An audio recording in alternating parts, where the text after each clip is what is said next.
We're here today to give you a short video. We're trying to answer some questions that we've seen on Facebook and heard through the community to answer those questions that you have about COVID-19 and what you should do to help yourself and the community.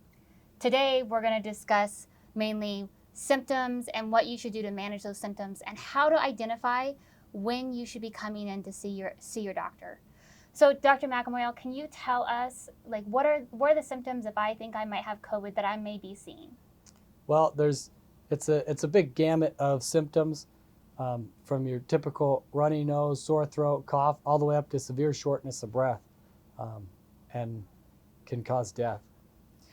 So there's lots of viruses that we've had. Like last fall, I was sick and I had fever, cough, and I stayed at home.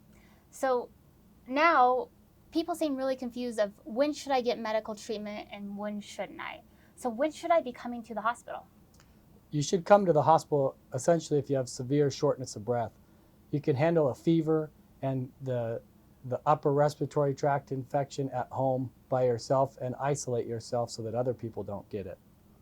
So if I have a fever, that's one of the things that I feel like is confusing. What should I do at home to control the fever? And what's a good fever and what's a bad fever? And how do I determine what I'm using when to treat that? Well, that's also a great question. A fever actually is the body's natural response to an infection and can be very good. You don't necessarily always want to use ibuprofen or Tylenol or a medication like that to stop the fever.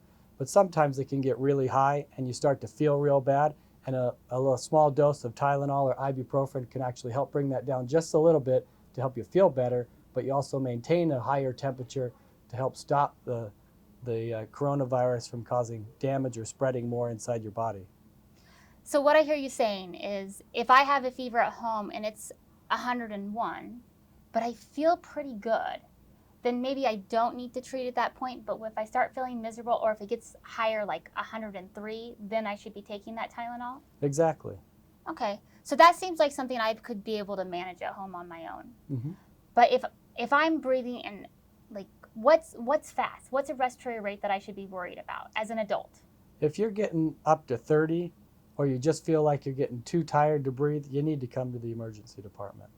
And one of the questions that I get is, how do I figure out how many times a breath I'm breathing per minute? So that's a really easy thing to do. As nursing staff, we actually measure that on every patient that comes in. And you just count every time I take a breath, that's one breath, and you count that for a full minute. And at the end of that, I have a number, and that's how many breaths I'm taking per minute. It's actually easier sometimes if I count it for someone else, because sometimes when I'm trying to count my own breaths, I start breathing different just to try and, because I can't think of it. So try and have someone else count that for you. Yeah. So if I am not sure, like I feel pretty crappy at home, I have a fever and cough, and I'm just not sure, should I go to the ER? Should I not? What do you think we should do? I think you should probably call your primary doctor's office. You could speak to the nurse there, or maybe speak to a provider and they can give you some help and guidance. And that will help us decrease the amount of patients that we're seeing overall, because as we're going into this pandemic, it's quite possible that we'll be really, really busy. Mm-hmm. And we want to make sure that we're able to do a combination of management of when you should stay home and when you should come in and seek medical attention. So it's always okay to call. Exactly. By coming to the emergency department, if you're not that sick, you may be exposed to somebody that is really sick, and then you could contract it.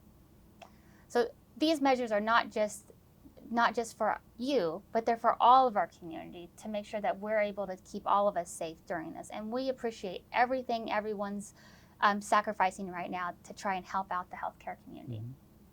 Any parting words of wisdom before we go on to the next topic of interest? Just remember to try to stay home as much as possible. Stay away from other people because they could have it, or if you contract it, you could spread it to other people. So remember to cough into your elbow, use hand sanitizer as much as possible. Wash your hands. Wash your hands. And remember, the best way to stay healthy are still the ways that we always say to stay healthy. Rest, drink lots of fluids, eat healthy foods. Make sure that when you have all this extra time off for your kids, don't stay up till 2 in the morning. Regular bedtimes is still advisable. So keep yourself healthy. Don't be afraid to call us if you are having any issues. Call your primary care doctors. And know that if you do get severely sick, we are open for business, and we do want you to come seek help. 24 hours a day.